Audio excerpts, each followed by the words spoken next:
Can't believe people still have the gall to claim Silver Eyes is not inconsistent. Nothing I'm about to say forgives the insult that was episode 12. In fact, this just makes it clear why Ironwood went down so easily. This just makes it clear as to why Ironwood went down in like less than a minute. It was so they could quickly and quietly move him out of the way and set up this elaborate giant walkway fight while he was gone, and then break him out so that he can actually have his boss battle with Winter, his real boss battle with Winter, and with that ridiculous gun. I mean, it's so obvious that all they wanted to do was set up the Abyss fight so that they could take him down in the last episode along with Fight Cinder in there. I mean, his cell just happened to be the only thing that was malfunctioning. What? And they left his gun right there in the same room. You're going to open mine too, right? What? Just get out of here with that nonsense. It's just please.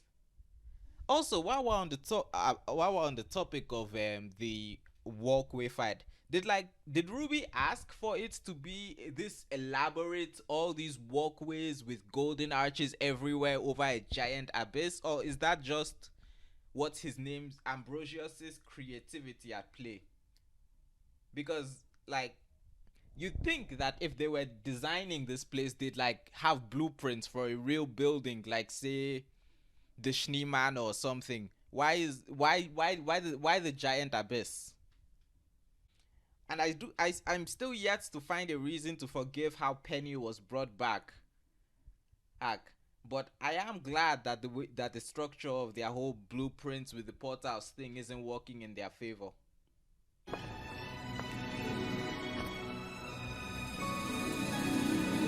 Wait, so Atlas still has soldiers in it? You wouldn't think that from watching episode 12. What are they even doing? I don't see any portals in this place where Cinder and the rest of the villain trio are taking down everyone. So were they just going to be left to die while Atlas fell? Thank God Cinder came and killed them herself, or that might have been the protagonist's fault. Do we know if these things will work? I don't know. Let's throw our leader through it to check. Also, what's her name landed on her feet when she walked in, but John fell through like a cartoon character?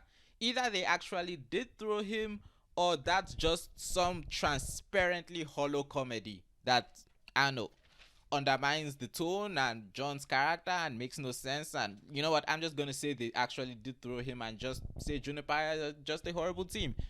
Whatever. Look at them confidently flying through the abyss. I hope at no point do we have a situation where a character falls and no one does any flying to save them. Keep going. We'll handle this. Blake only said that to explain why Penny wasn't there to save Yang. Look, she just turned around after hearing the signal Yang was gone. There's literally no other reason for Penny to not be part of the fight immediately after it begins. Some people were literally just blown into the abyss by Cinder. Whoa. By the way, Cinder, thank you. I almost thought that you had it changed in any way after the dressing down Watts gave you. And you know what? I'm conflicted. On one hand, this episode got me to finally abandon Cinder. Believe it or not, I actually thought that she could still be salvaged until this episode happened. Oh well. And on the other hand, people are dying, which I like, because consequences. But the easy part ends here.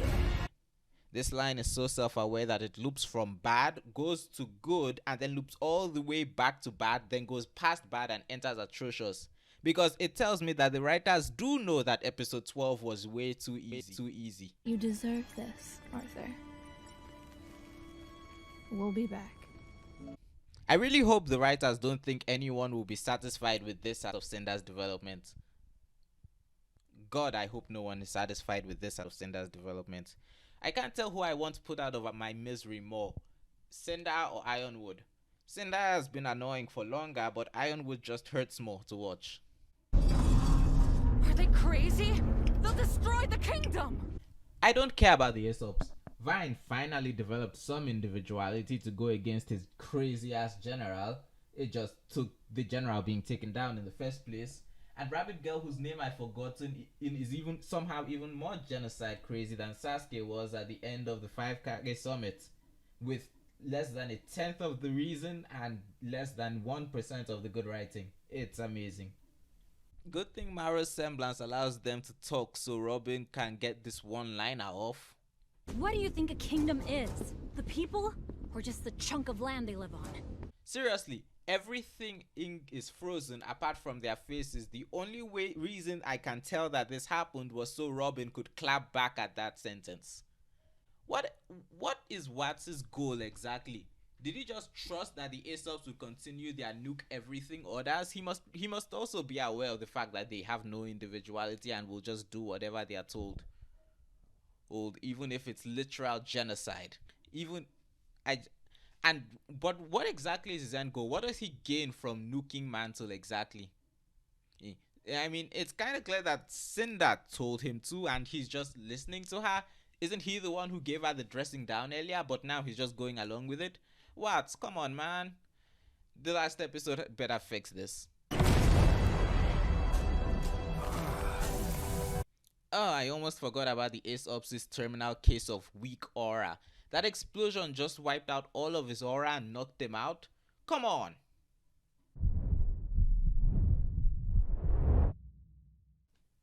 And now we get to the scene. Yang falls and it's somehow more hollow than Weiss being stabbed. RWBY doesn't react. No one who can fly or grapple or do anything tries to save her. She doesn't even shoot herself up in a failed attempt to get down. She's just so weak she can barely look up as she falls to her death. Neo's sword was so strong her aura was immediately shattered. Aura has absolutely been getting weaker with each consecutive volume. No one can deny that.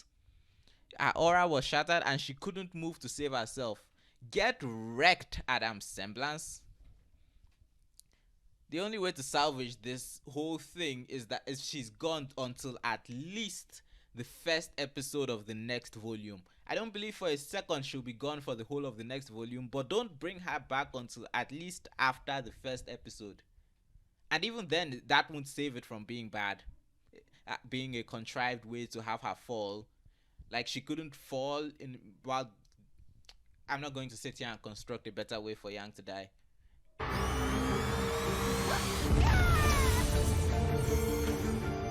Wow, why is either that explosion is weaker than everything that we've seen happen to them in this episode, or Weiss's aura is now stronger than Maro and Yang's, because wow, just get fucked, you two. You know, I had a lot of emotions in this. Rant. It's not even really that unscripted because I took several notes. If you enjoyed this, please hit the like button and subscribe for more content so you never miss a video. Thank you and good day.